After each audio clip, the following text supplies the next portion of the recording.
மனமே கல்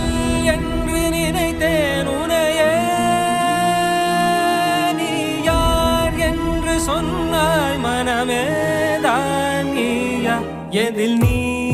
இருந்தாய் எங்கோ மறைந்தாய் உன்னை